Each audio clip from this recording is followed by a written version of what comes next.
It seems like yesterday when my folks sat me down in our living room that day. When my parents announced that they would no longer be living together, I was 7 years old, hugging my old teddy bear and wearing my favorite purple outfit with butterflies.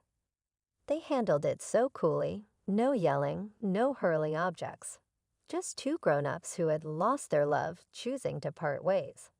I refrained from crying.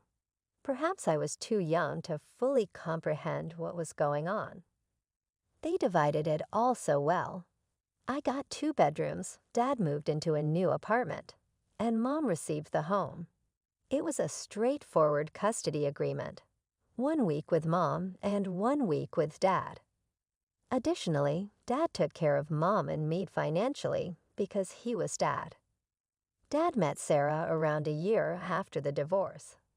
He originally introduced us at a neighborhood diner, and I can still clearly recall it.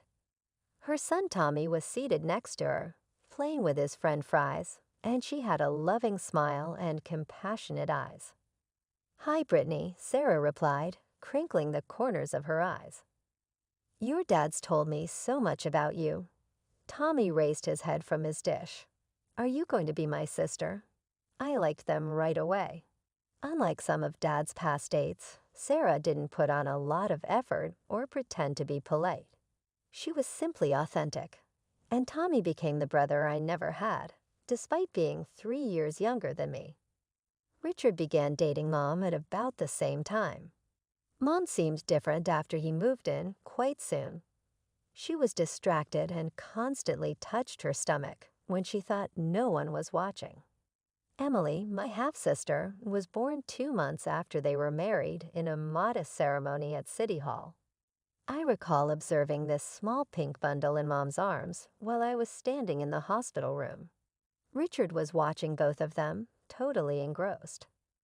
As I stood in the corner, moving from foot to foot, I had the impression that I was watching the painting of a portrait of my family, one that did not include me.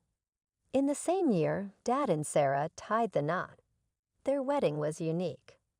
They ensured that Tommy and I were involved in every aspect.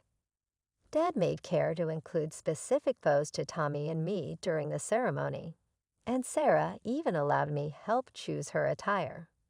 He said, "Today, I'm not just gaining a wife," in an emotionally charged voice. "I'm getting to adore another kid." Additionally, our two wonderful children are growing their family. "You know, Brittany, I always wanted a daughter," Sarah murmured, kissing my forehead as she put me into bed in my room at their house that evening. "I appreciate you allowing me to be a part of your life. Even if my family situation wasn't normal, I was fortunate to have at least one house where I actually belonged, so I gave her a tight hug." Life at Mom's house changed after Emily was born. It wasn't anything dramatic, no harsh words or cruel treatment. It was more like I was slowly fading into the background, becoming a ghost in my own home. Mom quit her job to become a full-time housewife, and everything began revolving around Emily. At first, I tried to tell myself it was normal. Of course, a baby needs more attention. But as the months passed, the forgetting started, little things at first, then bigger ones. I remember standing outside school in the rain, watching other kids leave with their parents after the parent-teacher conference. Mrs. Johnson, my fourth-grade teacher, waited with me for almost an hour before calling Mom. Oh God, was that today? Mom's voice crackled through the phone. "I'm so sorry. I was at Emily's Mommy and Me class. Can we reschedule?" We never did reschedule. Richard just picked me up that day, barely glancing at me as he drove home, talking on his phone about work the whole time. Then came my 10th birthday. I woke up excited, running downstairs expecting at least a happy birthday from Mom. Instead, I found her sing over Emily in the kitchen. "Mom," I said, hovering by the doorway, "do you know what day it is?" She looked up, distracted. "Tuesday." "Oh, I need to take Emily to her doctor's appointment." I stood there, my heart sinking. "It's my birthday." Her eyes widened. Oh, Brittany, I'm so sorry. We'll celebrate this weekend, okay? I just have so much going on today with Emily's checkup. But the weekend came and went, and no one mentioned my birthday again. It became easier to spend time at Dad's house. Sarah always made sure my favorite snacks were in the pantry, and Tommy and I would spend hours playing video games or doing homework together. Dad never missed a single school event, and Sarah often came too, taking pictures and beaming like I was her own daughter. I started spending more and more time there. A few days turned into weeks, then months. Mom barely seemed to notice when I was at her house. She was always busy with Emily, feeding her, playing with her, taking her to playdates. Richard would come home from work, kiss Emily on the forehead, and retreat to his home office. Sometimes I wondered if they'd even notice if I disappeared completely. After about 6 months of me basically living at Dad's full-time, he decided to make it official. "I called your mom today," he told me one evening.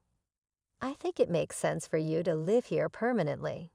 You're already here most of the time anyway." And I told her I'd stop the alimony payments since I'm taking care of you full-time now. Within hours, Mom was at the door, all worried looks and loving words. "Sweetie, I missed you so much," she said, hugging me for the first time in what felt like forever. "I've been thinking about everything, and I want us to go back to our original arrangement.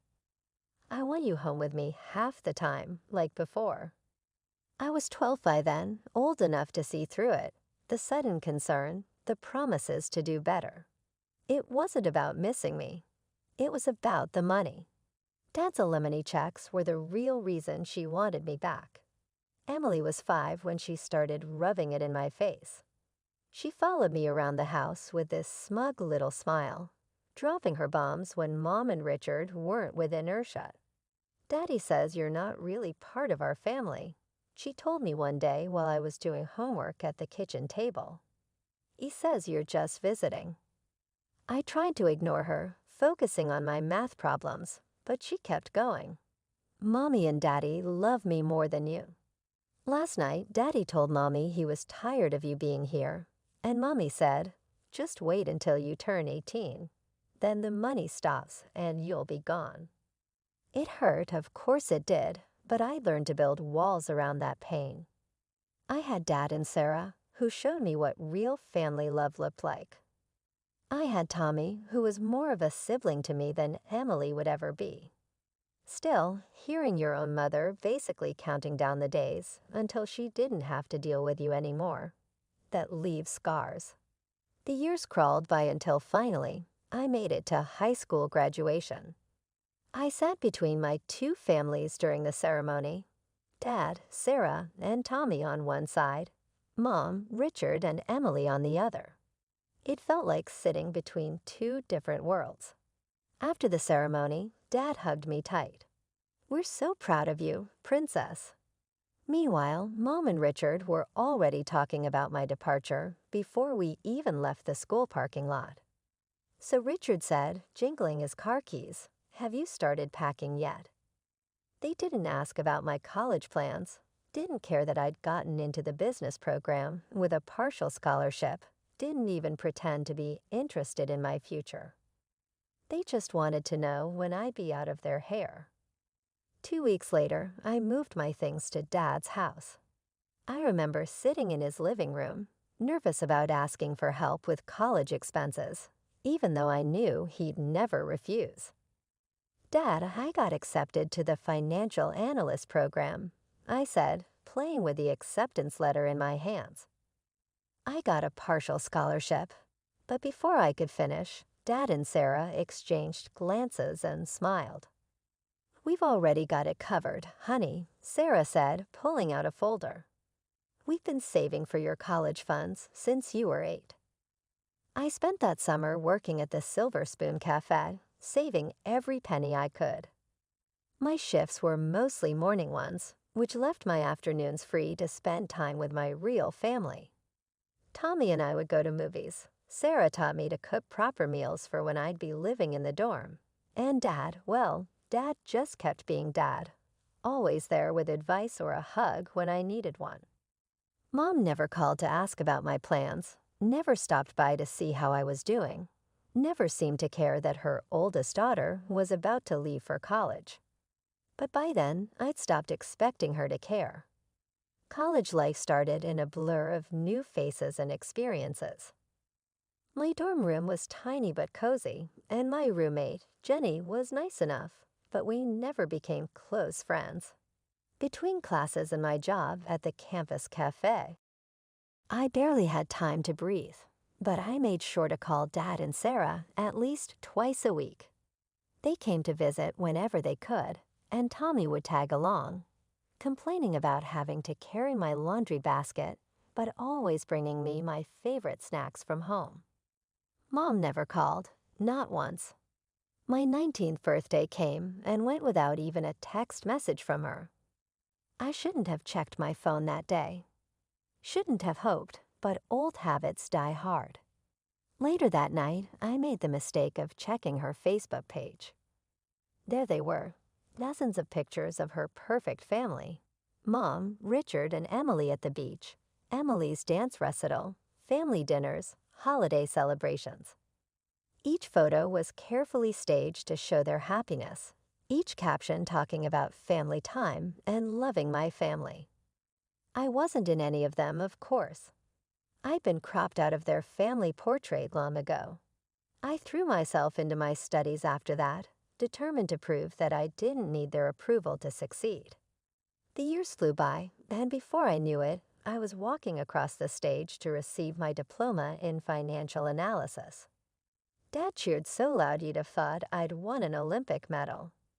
After graduation, Sarah approached me with an opportunity.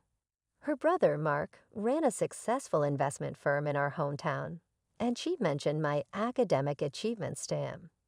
The interview with Mark went well. He was professional but warm, reminding me a bit of Sarah in the way he got straight to the point while still making you feel at ease. "Your credentials are impressive," he said, reviewing my resume. "But I need to be clear. The fact that you're my sister's stepdaughter won't earn you any favors here. You'll have to prove yourself just like everyone else." "I wouldn't want it any other way," I replied. I got the job and rented a small one-bedroom apartment near the office. It wasn't much, but it was mine. I worked harder than I'd ever worked before, taking on the projects nobody else wanted, staying late to perfect financial models, developing comprehensive growth strategies for our clients. The results spoke for themselves. Client portfolios under my management showed remarkable growth, and the company's revenue increased significantly. Mark noticed. He didn't play favorites, but he did believe in rewarding good work. The bonuses and raises came because I'd earned them, not because I was family. The first thing I did with my surprise year-end bonus was buy gifts for my real family. A new golf set for Dad, who'd been using the same clubs for 15 years. A spa weekend package for Sarah, who never splurged on herself. And the latest gaming console for Tommy, who was still using his old one from high school. Watching them open their gifts, seeing their genuine happiness and surprise, I felt something settle in my chest. I might have been cut out of one family photo album, but I'd found my place in a better one. After 5 years of hard work, I had a solid plan. Every month, I put away a chunk of my salary into my savings account. I'd researched the housing market thoroughly, looking for the perfect property. I wanted something modest but comfortable, maybe with a small garden.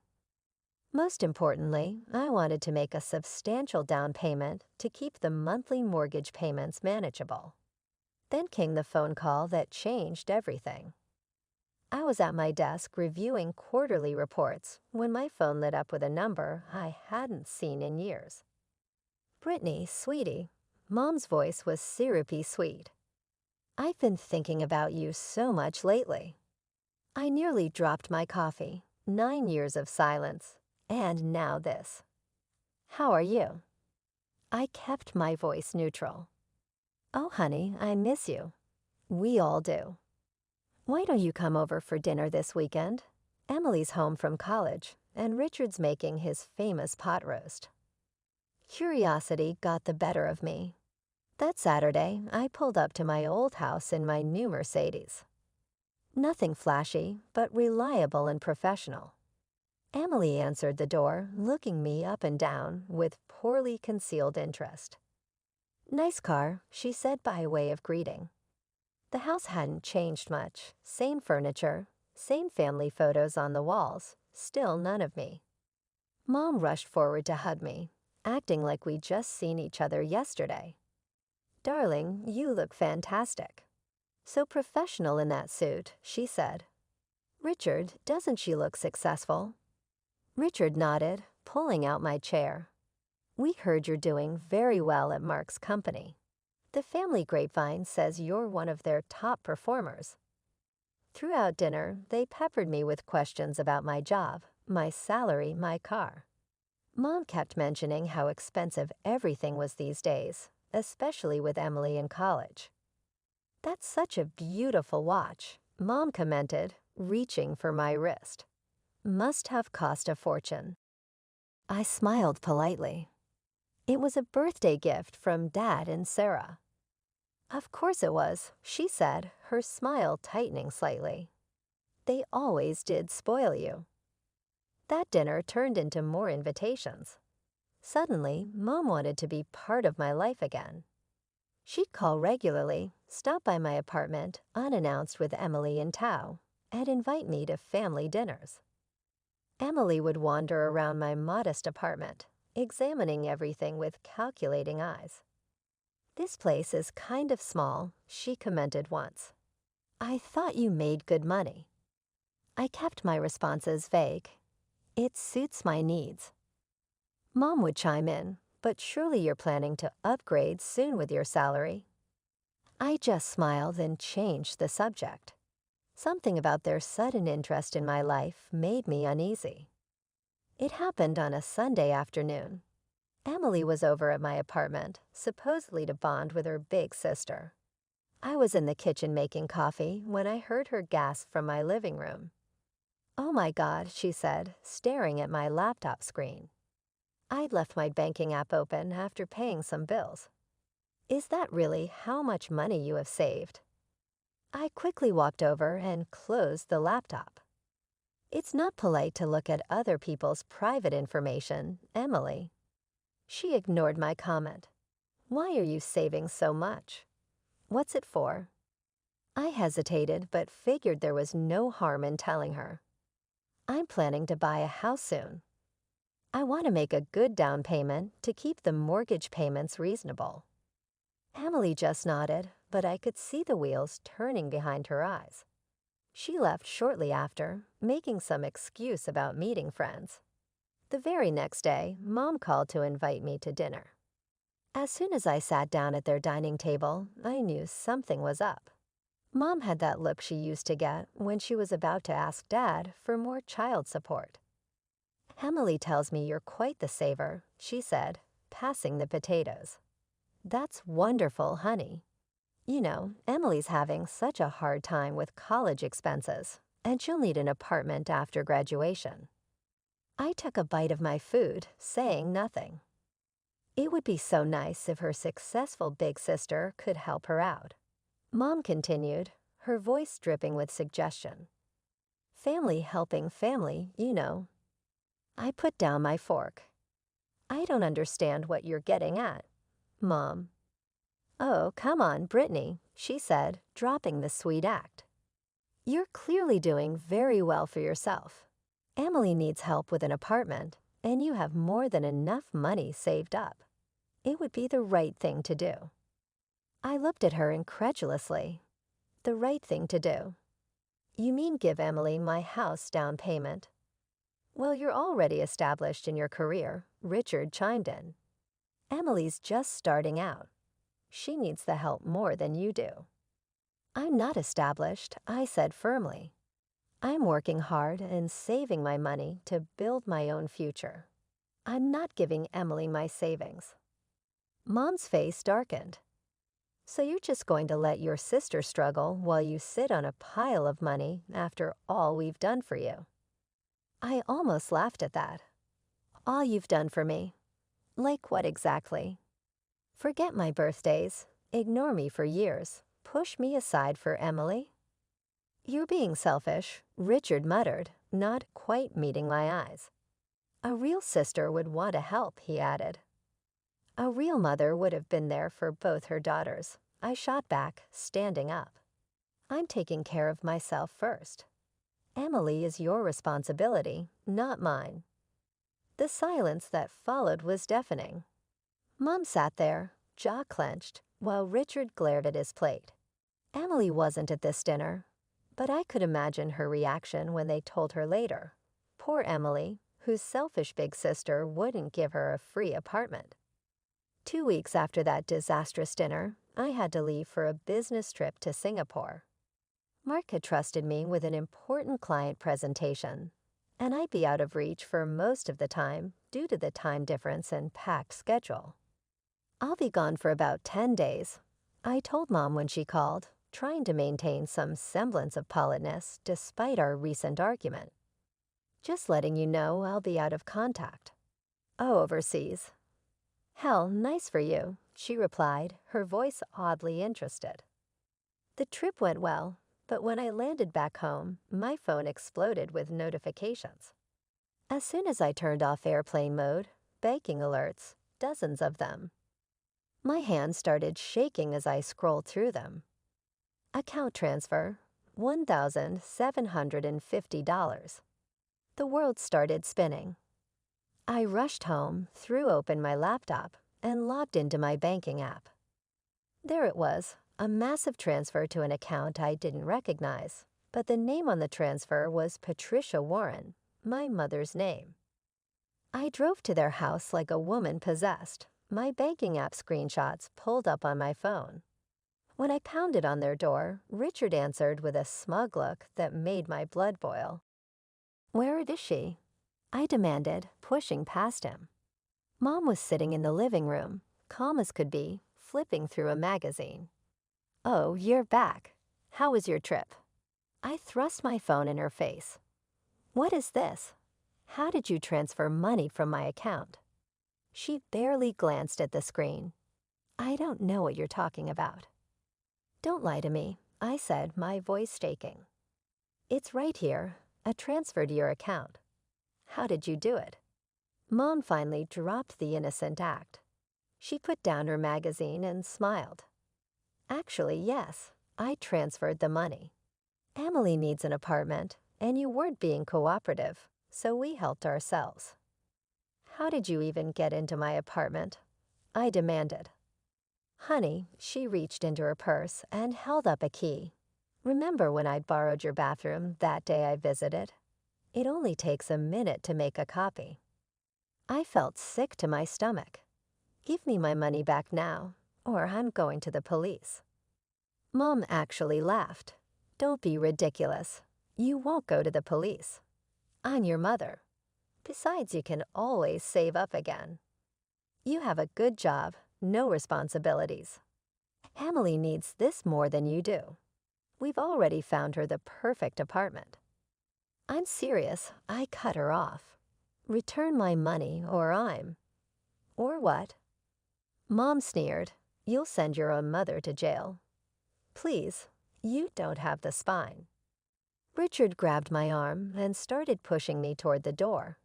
I think it's time for you to leave. This is your last chance. I warned them. Give me back my money. Mom's only response was to wave goodbye with a smirk. Richard shoved me out onto the porch and slammed the door in my face. The police station was quiet that night.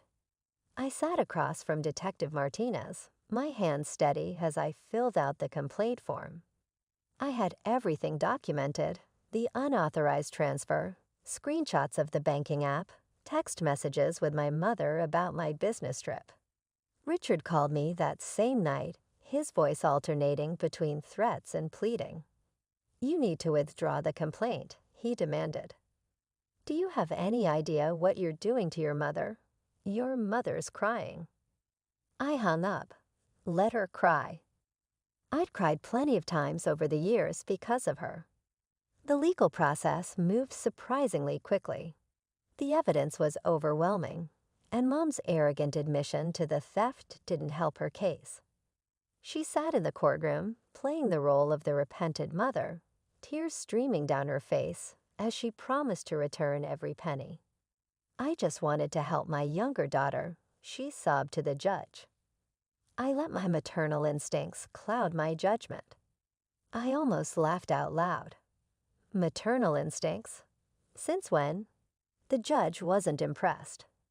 "Mrs. Warren, your maternal instincts led you to commit premeditated theft and fraud against your other daughter.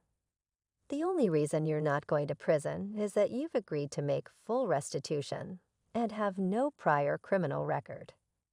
She got a suspended sentence and was ordered to return my money within 30 days. I got a restraining order against both her and Richard, just to be safe. Dad and Sarah were with me through all of it.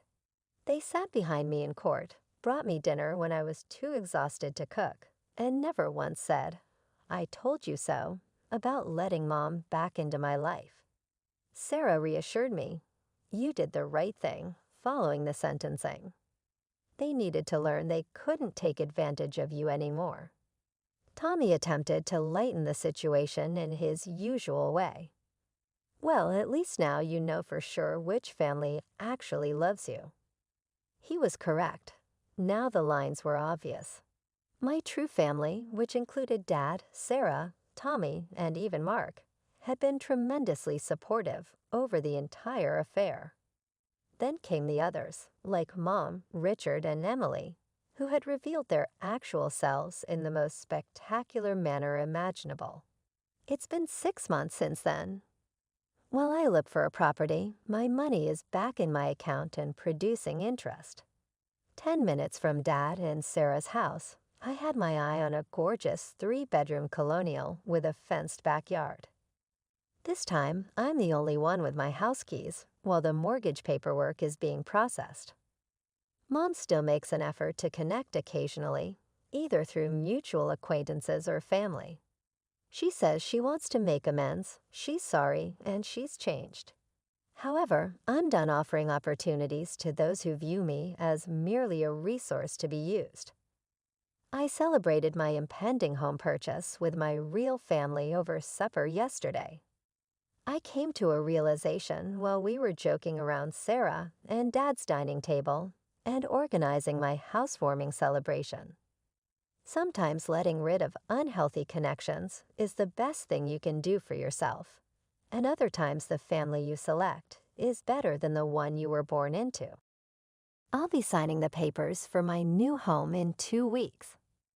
Sarah has been giving me links to furniture that she believes would look great in my living room, and Dad has already agreed to help me paint the walls.